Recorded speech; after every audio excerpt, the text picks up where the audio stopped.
Hello friends, आप देख रहे हैं ऑलमाइटी जुडिशियल एकेडमी का वीडियो लेक्चर। और आज का जो लेक्चर है उसमें मैं बताऊंगा आपको जुडिशरी एग्ज़ाम के वो स्टेप्स जो आपको क्लियर करने होते हैं और किस तरह क्लियर करने होते हैं, यही बताऊंगा मेरे साथ में।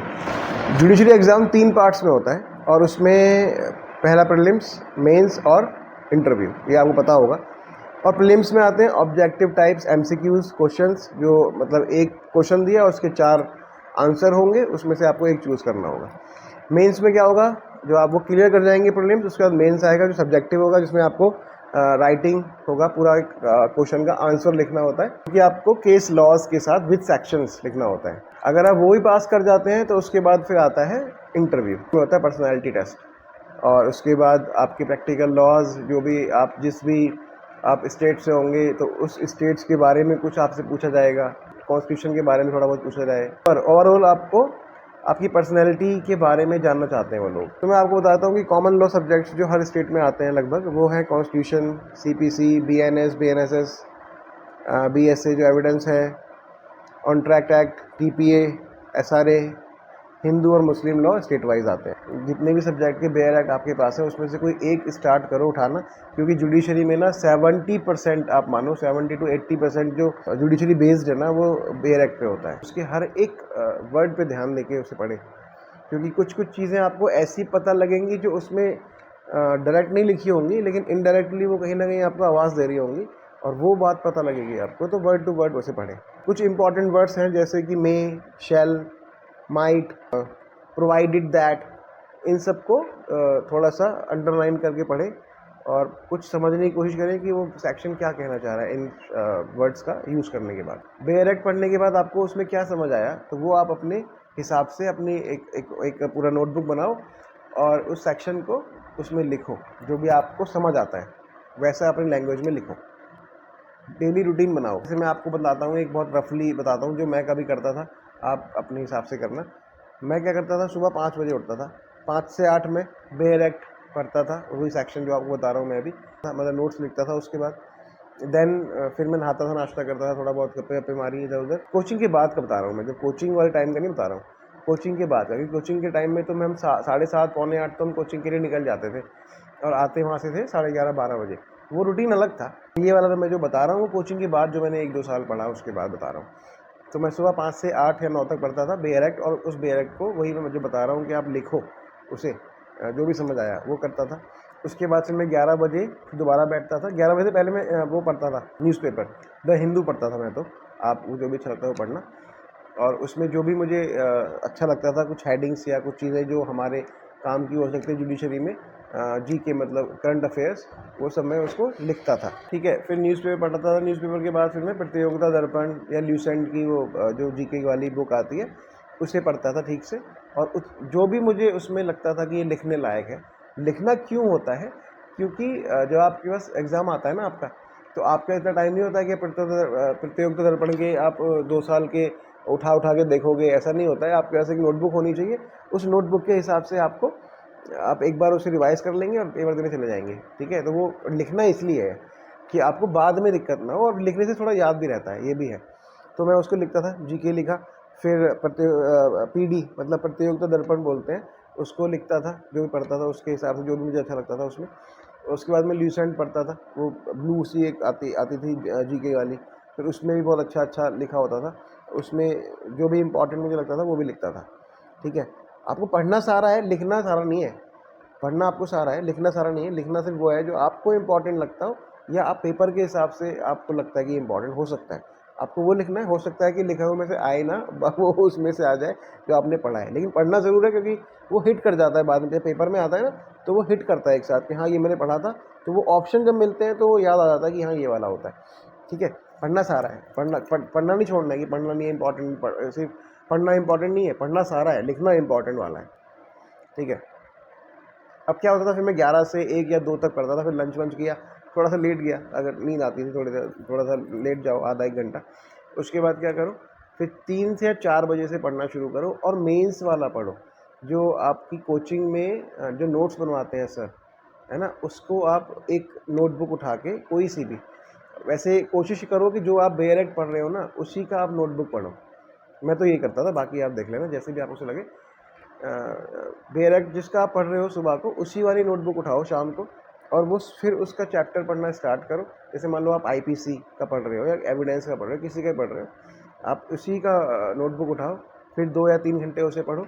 फिर उस 2-3 घंटे में आपने जो पढ़ा उसकी एक अलग नोटबुक बनाओ मेंस की। लेकिन मैं आपको बता रहा हूँ, प्लीज़ आप करना ज़रूर अगर आप सीरियस हो जुडिशरी के लिए तो।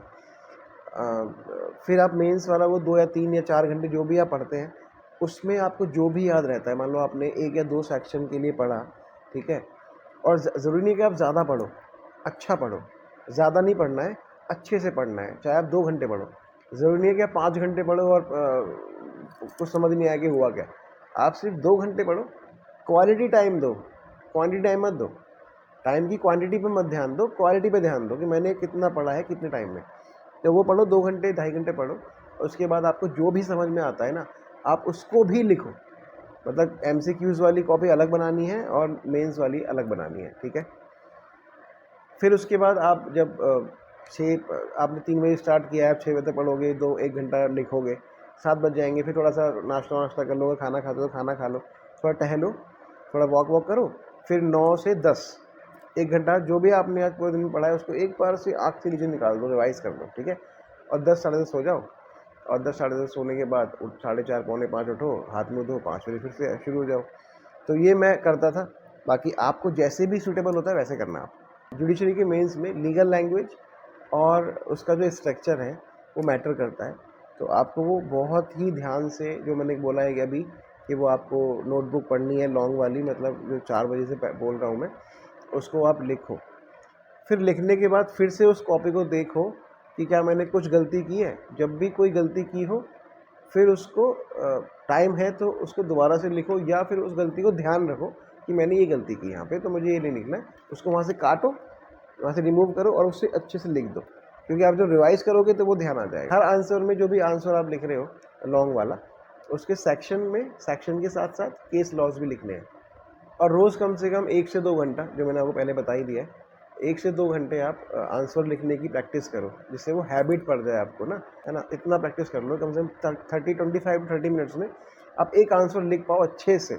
तब जाके आप उस जुडिशरी में, जब आपका मेन एग्ज़ाम होगा, तब आप उसको अच्छे से कर पाओगे, क्योंकि ज़्यादा टाइम नहीं मिलता है, 3 घंटे मिलते हैं, उसमें क्वेश्चन बहुत सारे होते हैं। स्टेप 5 है जीके पढ़ो।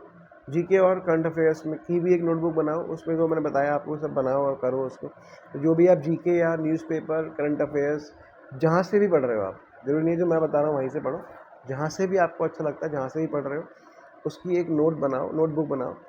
क्योंकि आप उस टाइम ना सारे बेल नहीं उठा के देख पाओगे, तो इसीलिए आप उस टाइम वो नोटबुक आपके पास 4-5 होनी चाहिए जिनको आप आराम से रिवाइज कर सको। आप जिस भी स्टेट का एग्ज़ाम दे रहे हो, मान लो आप उत्तर प्रदेश का एग्ज़ाम दे रहे हो और आप उत्तर प्रदेश से हो, तो उत्तर प्रदेश के जितने भी लोकल लॉज हैं ना, उन सब का भी एक अलग नोटबुक बनाओ और उनको भी अलग से पढ़ो और लिखो, ठीक है? टाइम निकालना ही पड़ेगा इतना।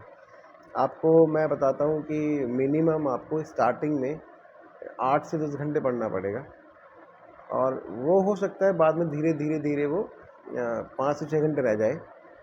और मैं तो कहता हूँ इतना मौका ही लगे, आप पहली बार या दूसरी बार में अटैम्प्ट निकाल जाओ, सारा जज बन जाओ। मेरी बहुत बेस्ट विशेज़ है इसके लिए, आपके लिए।